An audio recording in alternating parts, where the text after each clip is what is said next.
பரிசுத்தரும் உலக ரட்சகருமாய் இருக்கிற இயேசு கிறிஸ்துவின் நாமத்தினாலே இந்த பதிவை பார்க்கிற உங்கள் ஒவ்வொருவரையும் வாழ்த்துகிறேன், வரவேற்கிறேன். அதாவது நம்முடைய ரட்சகராக இயேசு கிறிஸ்து இந்த உலகத்துக்கு வந்து மனித குலத்திற்காக பாவ பரிகாரம் ஏற்படுத்துறதுக்காக சிலுவைக்கு போய் மரிச்சு அடக்கம் பண்ணப்பட்டு 3ஆம் நாள் உயிர் தெழுந்தார்.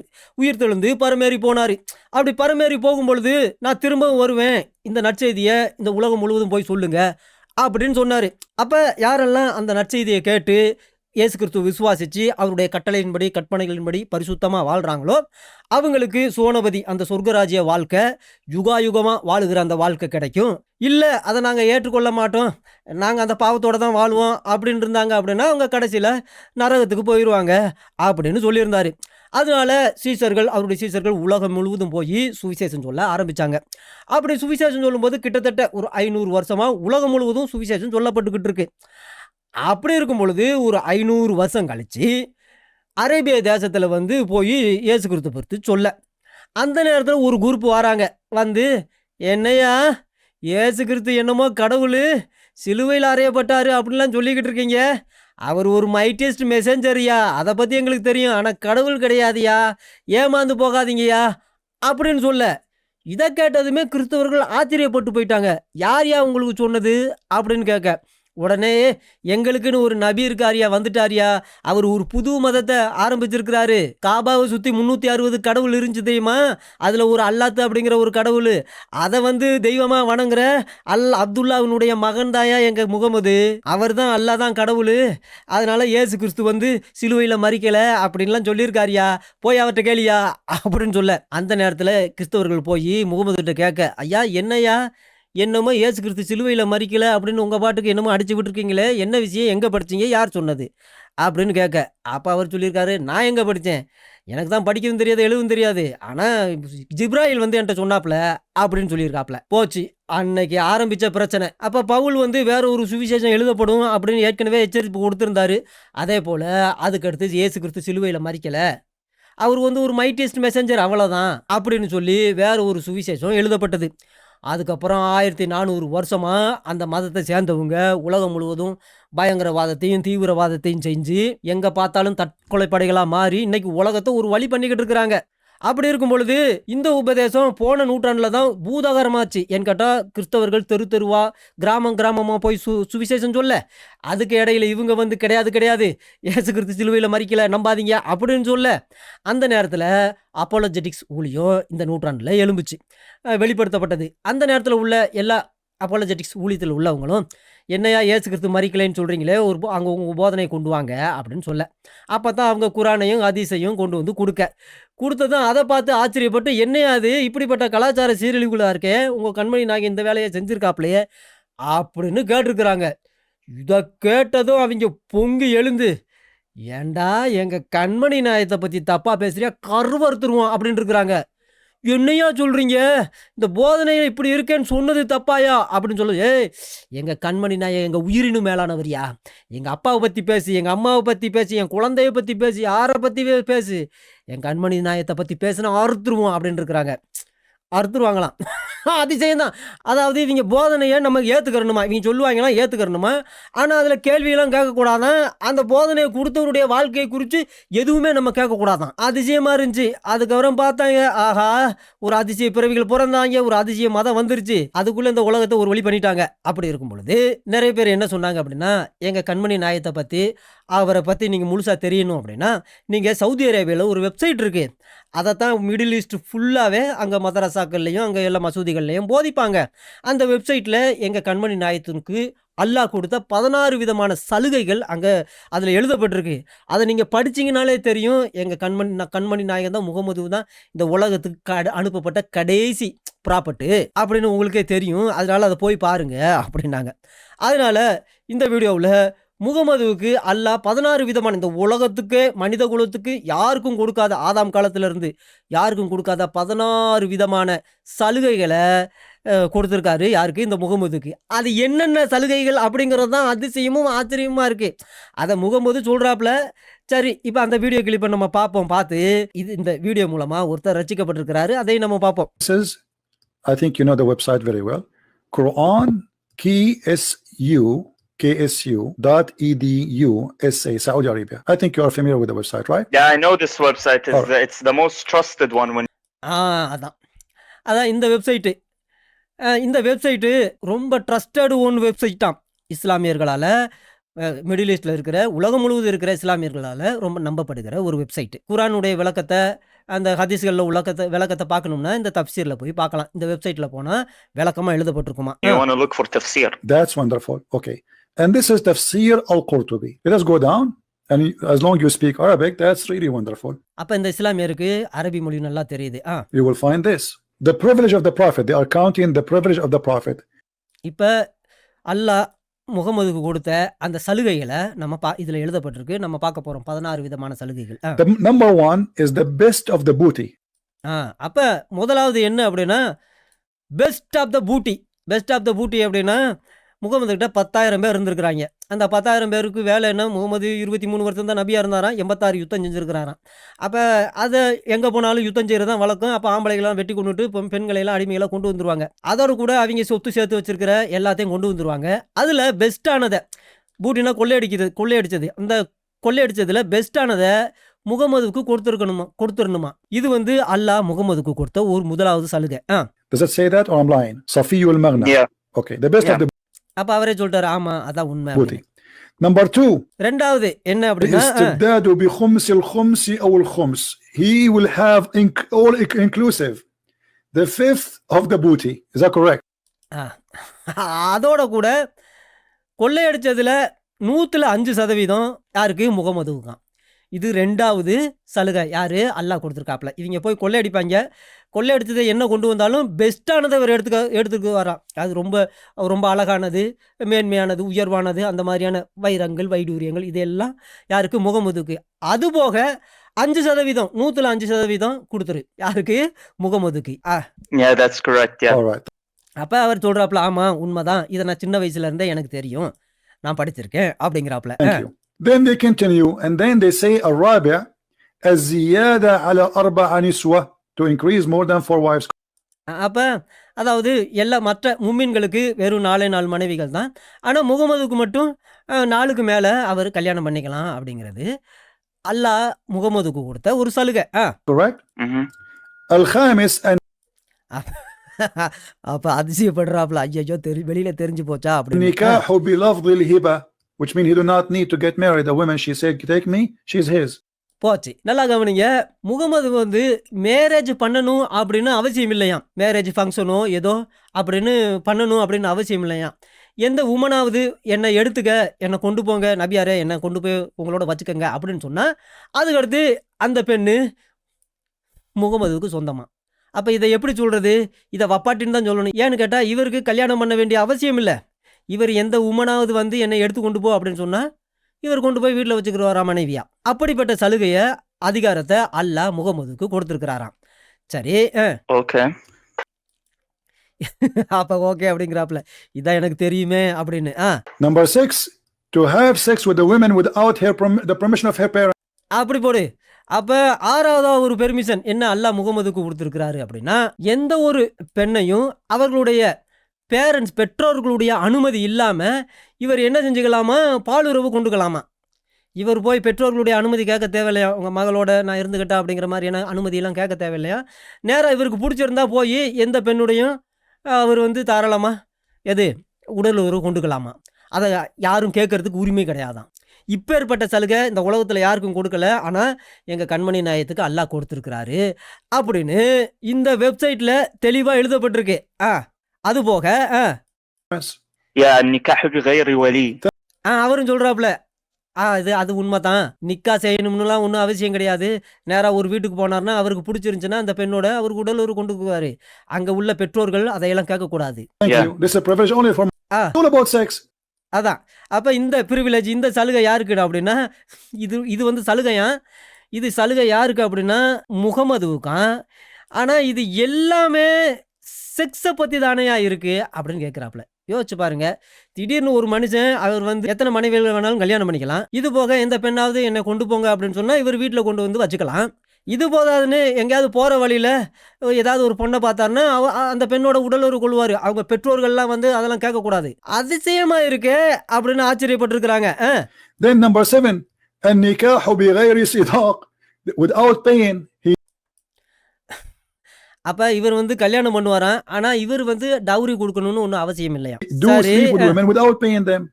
Number 8, he can have sex even when he's around the Kaaba. அதான் விஷயம். அதாவது காபாவை சுற்றிக்கிட்டு இவர் இருக்கும் பொழுது அங்கேயும் இவர் வந்து செக்ஸ் பண்ணுறதுக்கு அனுமதியாம். மற்றவங்களுக்கெல்லாம் அங்கெல்லாம் செக்ஸ் பண்ணுறதுக்கு அனுமதி கிடையாது. ஆனால் காபாவில் இவர் அரவுண்டு பண்ணிக்கிட்டு இருக்கும் பொழுது அவர் யாரோடையும் செக்ஸ் பண்ணுறதுக்கு இவருக்கு அனுமதி கொடுத்துருக்காப்புல. யார்? அல்லாஹ். எங்க சவுதி அரேபியாவில் website வெக்கக்கேடு. Number 9, he can take an oath, and his oath in front of his wives, and he is not going to be like it's okay for him to take a false oath for his wives. இவர் வந்து தன் மனைவி கிட்ட சத்தியம் செய்யலாமா. அது உண்மையாக இருந்தாலும் பொய்யா இருந்தாலும் சரி, அதை பற்றி பிரச்சனை இல்லையாம். மற்றவங்க வந்து மனைவி கிட்ட உண்மையை தான் சத்தியம் பண்ணணுமா. ஆனால் இவர் வந்து சத்தியம் பண்ணாலும் பொய்யானதை சத்தியம் பண்ணாலும் ஒன்றும் பிரச்சனை இல்லையா. அதெல்லாம் அல்லாஹ் வந்து அதெல்லாம் ஒன்றும் பிரச்சனையாக நினைக்க மாட்டாப்லையா. இது வந்து இவருக்கு சலுகையாம். யாருக்கு? நம்ம கண்மணி நாயத்துக்கு. சரி. 10, and I want you please to translate. Okay. العاشر إذا وقع بصره على امرأة وجب على زوجها طلاقها وحل له نكاحها. Translate please. இப்பதான் ரொம்ப முக்கியமான ஒரு விஷயத்த நம்ம பார்க்க போறோம். Yeah, if he puts his eyes on a woman, her husband has to divorce her and he can. அப்படி போடு. அப்ப அடுத்த 10வது சலுகை ரொம்ப விசேஷமான சலுகை யாருக்கு அப்படின்னா முகமதுவுக்கு. அது என்ன அப்படின்னா நம்பர் 10. இந்த சலுகை என்ன அப்படின்னா, முகமது யாருமே எந்த பெண்ணு மேலேயாவது கண்ணு வச்சாப்புல அப்படின்னா அவளுடைய புருஷன் என்ன செய்யணும் அப்படின்னா, உடனே இம்மிடியட்டாக அவளை வந்து டைவர்ஸ் பண்ணணுமா. ஏன்னு கேட்டால் இவர் போய் கல்யாணம் பண்ணுறதுக்கு யார்? ரோட்டில் போகிற ஒரு பெண்ணை, நல்லா கவனிங்க, ரோட்டில் போகிற ஒரு பெண்ணு மேலே முகமது கண்ணு வச்சுட்டாரு அப்படின்னா அவளுடைய ஹஸ்பண்டு யாராக இருந்தாலும் சரி உடனே அவளை டைவர்ஸ் பண்ணணுமா. அதுக்கடுத்து நேராக இவர் போய் மேரேஜ் பண்ணுவாராம். இது அல்லாஹ் முகமதுக்கு கொடுத்த ஒரு சலுகையாம். இப்போ இங்கே தான் ஒரு பிரச்சனை. சொல்லுங்கய்யா. Marry her, take her. Okay, okay, அதெல்லாம் ஒன்றும் பிரச்சனை இல்லை. எனக்கு தெரியும். What is the authenticity? My friend, this is your books. இது எப்படி உண்மைன்னு நீ சொல்கிற அப்படின்னு கேட்குறாப்புல. இதைத்தான் இவர் தான் சொன்னாப்புல. இந்த வெப்சைட்டில் உலகமே இருக்கிற 7ஆம் நூற்றாண்டு சித்தாந்தம் முழுவதும் இதைத்தான் நம்புவாங்க. இதில் என்ன எழுதியிருக்கோ அது 100% உண்மை. ஆனால் இவர் படிச்சிருக்காப்புல, இதையெல்லாம் பற்றி தெரியும். ஆனாலும் இவர் மறைக்கிறாப்புல ஆரம்பத்தில். I mean, you are asking. Yeah, I know. இது எங்க புக்ல தான் எழுதிருக்கு, அது எங்களுக்கு தெரியும். This is Ibn al-Arabi. This is not the Christian Prince. This is not me and you. அதான், இது வந்து நான் சொன்னது கிடையாதுயா. இது வந்து வேற யாரும் கிறிஸ்டியன் பிரின்ஸ் சொன்னது கிடையாது, இல்லை நீ சொன்னது கூட கிடையாது. இது உன்னுடைய ஸ்காலர்களுடைய, இந்த குரானுடைய, இந்த ஹதீஸ்களுடைய விளக்க உரை எழுதுன பெரிய பெரிய ஸ்காலர் எழுதியிருக்கிறாங்க. நானா இதை எழுதுனேன்? இல்லை நான் எதுவும் சொன்னேன்னா இந்த 16 ப்ரிவிலேஜ் எல்லாம் கொடுத்துருக்கிறாருன்னு. இதை தான் மிடில் ஈஸ்ட் முழுசுமே இதை அப்படியே பரப்பிக்கிட்டு இருக்கீங்களே அப்படின்னு கேட்குறாப்புல. We are talking about big names. So listen. Did your prophet, he did practice that? This is about what? This is about the Zayd and Zainab. His eyes fall into Zainab and he forced him to divorce her. எதை வச்சு இவங்க சொல்கிறாங்க அப்படின்னா, முகமது எடுத்து வளர்த்த மகனுக்கு கல்யாணம் பண்ணி வச்சாப்புல. அதுக்கடுத்து அந்த பெண்ணு மேலே முகமதுக்கு கண்ணு போச்சு. உடனே அவன் டைவர்ஸ் பண்ணிட்டான். அதுக்கடுத்து இவர் வந்து அந்த மருமகளை கல்யாணம் பண்ணிக்கிட்டாரு. இந்த விஷயத்தை வச்சு தான் அவங்க சொல்லியிருக்காங்க, இது வந்து ஸ்பெஷல் சலுகை எங்கள் கண்மணி நாயகத்துக்கு அப்படின்னு 10வது சலுகையாக அவங்க எழுதி வச்சிருக்காங்க. இதில் Saudi Arabia website. So look at this. You said to me, what is the benefit? Okay, what he is doing this. So he take the fifth of every attack, which means if the Muslims attack. அதான் அந்த 7ஆம் நூற்றாண்டில் இந்த இஸ்லாமியர்கள் போய் கிறிஸ்தவர்களுடைய வில்லேஜையோ கிராமங்களையோ இல்லை யூதர்களுடைய கிராமங்களையோ போய் அவங்களையெல்லாம் வெட்டி கொன்னா அதில் அந்த கொள்ளையடிக்கிற பொருள்களில் 5% முகமதுவுக்கு சொந்தமானது. Not only that, the best of the booty. Not only he will take the top. அதான் அவர் வந்து பெஸ்டானதை எடுத்துக்குவாப்ல.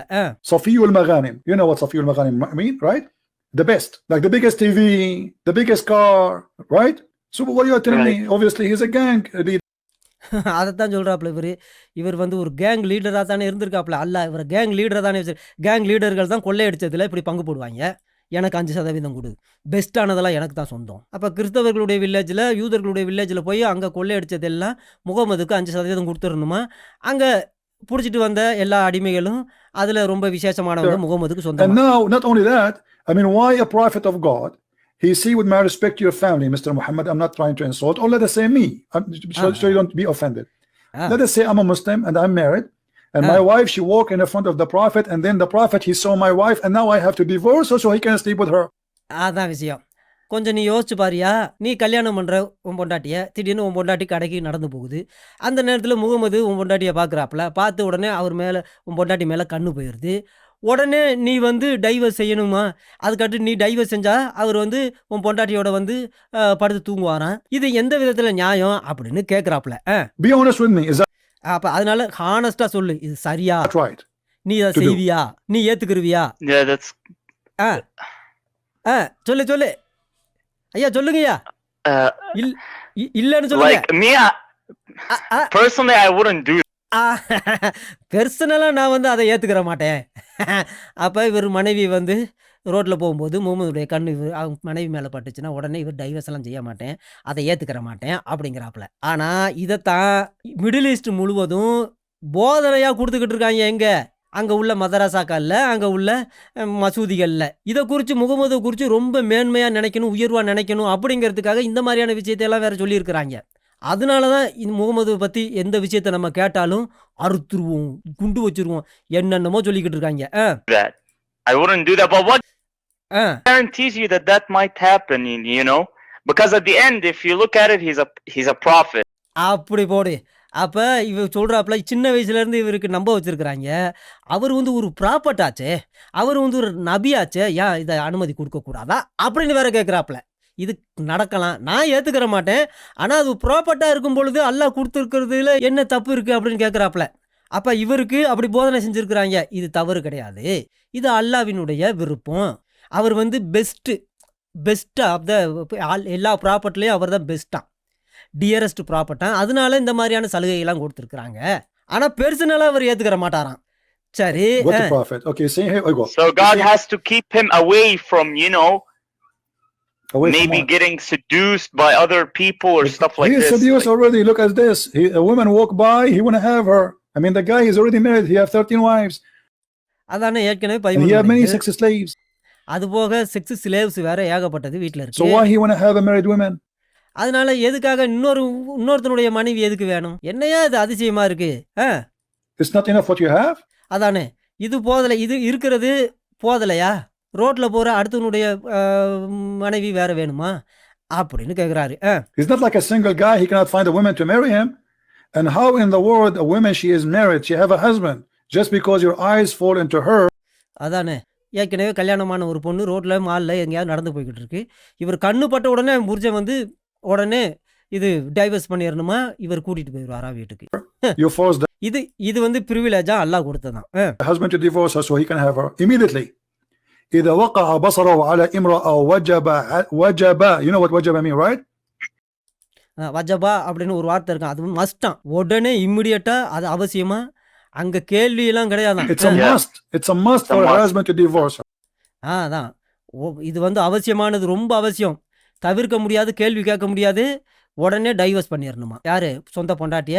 ஏன்னு கேட்டால் கண்மணி நாயத்தினுடைய கண்கள் அவ மேலே பட்டதுனால உடனே அவர் கல்யாணம் பண்ணிக்கிறார். If somebody try to do that to you, with my respect, you அதான் எவனாவது ஒருத்தன் உங்ககிட்ட வந்து உன் ஃபேமிலியில் வந்து உன் பொண்டாட்டிக்கிட்ட வந்து இப்படி செஞ்சா தயவு செஞ்சு நீ சொல்லு, இதை ஏற்றுக்குருவியா family, அப்படிங்கிறாரு. are you going to let him do that to you? நீ ஒரு நல்ல ஃபேமிலியில் பிறந்தவன் நினைக்கிறேன், அந்த மாதிரி நீ அனுமதிப்பியா அப்படி செய்கிறதுக்கு? ப்ராப்பர்ட்டாக இருக்கட்டும், ஃபைனல் ப்ராப்பர்ட்டாக இருக்கட்டும், எந்த ப்ராப்பர்ட்டாக இருக்கட்டும். To be honest, no. அப்போ ஓப்பனாக சொல்லிட்டாரு, ஹானஸ்ட்டாக நான் அதெல்லாம் அனுமதிக்க மாட்டேன் அப்படின்னு. அப்போ இது வந்து சிறுக்கு. ஏன்னு கேட்டால் அல்லாஹ் கொடுத்த சலுகையே இவர் மீறிட்டாப்ல போச்சு. Okay. So how you accept Muhammad doing that to you, to you know, whatever people? This is first not just. Secondly, Muhammad, he proved that he அதான் இது வந்து முதலாவது, இது ஒரு நியாயமே கிடையாது. ரெண்டாவது, முகமதுவுக்கு இந்த நோ எத்திக், இந்த மோரல் பிரின்சிபலோ மோரல் ரெஸ்பான்சிபிலிட்டியோ இவருக்கு கிடையாது. ஒழுக்க நெறியான வாழ்க்கை முறையை இவர் தவிர்த்துட்டு மற்ற இந்த உலகத்துக்குள்ள உள்ளவங்களுக்குலாம் ஒழுக்க நெறியாம். ஆனா இவருக்கு அதெல்லாம் கிடையாதாம். have no ethics. சரி. Number 3, Muhammad obviously he have a benefit, money and sex. அதான் 2 பெனிஃபிட். இந்த 16 விதமான சலுகையில் 2 பெனிஃபிட். ஒன்று, எல்லா விதமான பெஸ்ட்டான பொருள் பணம் இவருக்கு கிடைக்குது. 2வது, எங்கே பார்த்தாலும் sex.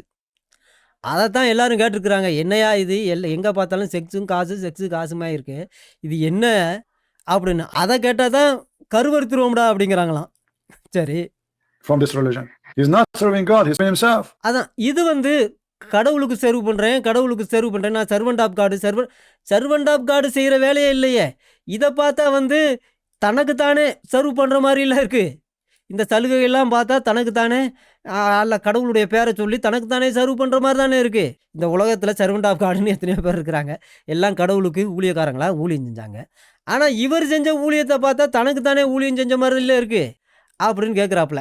What Aisha she said, do you know what Aisha she said to him when he made those verses? She said, "Inni ara rabbuka yusari'u ila hawaka ya Muhammad." Yeah, يسارع في هواك. I see your God is Okay. doing whatever he can to அதான் அப்போ ஆயிஷா கூட கடைசியில் இதையெல்லாம் பார்த்துட்டு, இது அல்லாஹ் எப்பவுமே உன்னை please பண்ணுறதுலையே குறியா இருக்காரே, என்ன விஷயம், உன்னை திருப்திப்படுத்துறதுலையே உன்னை சந்தோஷப்படுத்துறதுலையே கடவுள் குறியா இருக்காப்புலையே, என்ன விஷயம் அப்படின்னு ஆயிஷாவே சந்தேகப்பட்டு கேட்டிருக்கு. ஆனால் கொஞ்சம் சந்தேகம் வலுத்திருந்தா பிரச்சனை இல்லை, தப்பிச்சிருக்கும். கடைசியில் அநியாயமாக தலைமுறையும் சந்ததியுமே இல்லாமல் செத்து போச்சு. please you. All right, so why Allah he is Allah serving Muhammad sex? அதான் அப்போ அல்லாஹ் முகமதுக்கு சர்வ் பண்ணுறாரா இல்லை முகமது அல்லாவுக்கு சர்வ் பண்ணுறாரா? இந்த சலுகையெல்லாம் பார்த்தா அப்படி தானே கேட்க தோணுது. ஏன்னு கேட்டால் ஆயிஷா அதை தான் கேட்டிருக்கு. Sexual desire, why? What does this have to do with God? அதான் ஆயிஷா என்ன சொல்லியிருக்கு அப்படின்னா, இந்த விஷயத்தை பார்த்தா, உனக்கு கொடுத்துருக்கிற இந்த சலுகையெல்லாம் பார்த்தா அல்லாஹ் உன்னைய திருப்திப்படுத்துகிற விஷயத்திலேயே, உன்னுடைய ஆசையை திருப்திப்படுத்துகிற விஷயத்திலேயே குறியா இருக்காரு, அதுலேயே அவசரப்படுறாராம். அப்போ இது முகமது அல்லாவுக்கு சர்வ் பண்ணுறதா இல்லை அல்லாஹ் முகமதுக்கு சர்வ் பண்ணுறதா? முகமது அல்லாஹ்வுடைய ஊழியக்காரரா இல்லை அல்லாஹ் முகமதுடைய ஊழியக்காரனா அப்படின்னு ஆயிஷாவே கேட்டிருக்கிறாங்க. யோசிக்கிறாப்புல. It's like you can tell, she felt jealous. உடனே சொல்லிட்டாப்புல. அது இது எல்லா இடத்துலையும் சொல்கிறது தான். ஏன்னு கேட்டால் இந்த விஷயத்தை எடுத்து வந்தால் உடனே இது ஆயிஷாவே கண்மணி நாயத்தை பார்த்து பொறாமப்பட்டுச்சு. அவருக்கு கிடைச்சிருக்கிற மனைவிகளை பார்த்து, அல்லாஹ் கொடுக்குற சலுகையெல்லாம் பார்த்து ஆயிஷாவுக்கே பொறாம வந்துருச்சு. அதுதான் இந்த விஷயத்தை கேள்வி கேட்டுச்சு அப்படின்னு சொல்லியிருக்கிறாங்க. Okay, no problem. But my friend, is it right that there is God? The guy, he have already many wives. He have many sex slaves. He receive many women as gift, even from rulers. அதான் இவருக்கு எங்கே பார்த்தாலும் ஒரே gift, பெண்கள் கிஃப்டாக கிடைக்கிறாங்க. பெரிய பெரிய ஜாதியிலேருந்து பெரிய பெரிய ராஜாக்கள்லேருந்து எல்லா இடத்துலையும் போய் யுத்தம் செஞ்சு அங்கே உள்ள பெண்களையெல்லாம் கொண்டு வந்துடுறாப்புல. இது இவருக்கு பெஸ்ட்டானதாக கிடைச்சிருது. To the women, he kidnapped them from their husbands. அதனால இவங்க போகிற இடத்துல எல்லாம் பெண்களை வேற புருஷன்காரங்கிட்ட இருந்து கிட்னாப் பண்ணிட்டு வந்துடுறாங்க. அதுவும் இவருக்கு சொந்தமாயிருது. So what this is about? அதான் அதனால இப்போ ஆயிஷா சொன்னது சரிதானே, அல்லாஹ் எப்பவுமே முகமதுடைய ஆசை நிறைவேற்றுறதுல தான் குறியா இருக்காப்புல அப்படின்னு சொன்னது சரிதானே அப்படின்னு கேட்குறாங்க. Aisha, she said clearly, now she trying to put an excuse why she did that. I felt jealous, but the fact she did not feel jealous. அதான் அதுக்கு பொறாமப்படுறதுக்கு என்னையா இருக்கு இங்க? இதை பார்த்தாலே ஆச்சரியம். எல்லாரும் கேட்கறது தானே. அப்போ அதிகமான மனைவிகள் கிடைக்கிறது கண்டு இந்த யூதர்களும் கிறிஸ்தவர்களும் பொறாமப்படுறாங்க அப்படிங்கிறாங்க அப்படின்னு வேற இவங்க நினைச்சு வச்சிருக்கிறாங்க. She noticed that his God, this guy, he wished to have this woman. Here we go, a verse come. அதான் எதையாவது இவர் அடையணும்னு ஆசைப்பட்டாரா உடனே வகி வந்துருமா, உடனே வசனம் வந்துருமா, அது உடனே இது குரான்ல சேர்த்து. This guy, he want to have a verse come. எதை வேணும்னு விரும்பினாலும் உடனே வகி வந்துருது. என்னையா இது அதிசயமா இருக்கு அப்படின்னு கேட்குறாங்க. Which means Muhammad, he subjugated God to his sexual desire. இதை பார்த்தா கடவுளையே இவர் அடிமைப்படுத்திட்ட மாதிரி தெரியுதே. இவருடைய டிசைருக்கு எந்த டிசைருக்கு எல்லா விதமான, ஏன்னு கேட்டால் இவருக்கு எந்த விதமான கட்டுப்பாடுகளும் கிடையாது அப்படின்னு கேட்குறாப்புல. எந்த பதிலும் இல்லை. கடைசியில் இந்த இஸ்லாமியர் நம்முடைய இரட்சகராகிய இயேசு கிறிஸ்துவை ஏற்றுக்கொண்டது மிகப்பெரிய ஒரு சாட்சி. ஆனால் இவங்க குடும்பத்துக்கு தெரிஞ்சால் இத்தனை காலமாக என்னை இப்படி படிக்க வச்சு ஆளாக்கி அரபி மொழியெலாம் படிக்க வச்சு கடைசியில இவன் இயேசு கிறிஸ்துவ கடவுள்னு சொல்றானே அப்படின்னு கொண்டு போடுவாங்களாம். அதனால பயந்துகிட்டு இந்த விஷயம் என் வீட்டுக்கு தெரிஞ்சா மிகப்பெரிய பிரச்சனையாகும். அதனால நான் ரகசியமா கிறிஸ்தவனா இருக்கலாமா அப்படின்னு கேட்டிருந்தாப்புல. ஏன்னு கேட்டா உயிருக்கு பயந்ததுனால. அப்படி இருக்கும் பொழுது இப்படி எத்தனையோ இஸ்லாமியர்கள் இந்த அப்போலஜெட்டிக்ஸ் ஊழியம் மூலமா அந்த குரானுடைய அந்த ஹதீஸ்களுடைய அந்த தப்சீர்ல எழுதப்பட்டிருக்கிற இந்த முகமதுக்கு கொடுத்த அந்த பிரிவிலேஜ் அந்த சலுகைகளை எல்லாம் பார்க்கும் பொழுது இது ஒழுக்க நெறிக்கு விரோதமானது அப்படின்னு தெரிஞ்சுக்கிட்டு நிறைய பேர் அந்த 7ஆம் நூற்றாண்டு சித்தாந்தத்தை விட்டு நம்முடைய இரட்சகராகிய இயேசு கிறிஸ்துவை ஏற்றுக்கொள்றாங்க. அதனால இஸ்லாமியர்களுக்காக தயவு செய்து ஜெபித்துக் கொள்ளுங்கள். கர்த்தர் தாமே உங்கள் ஒவ்வொருவரையும் ஆசீர்வதிப்பாராக. ஆமென்.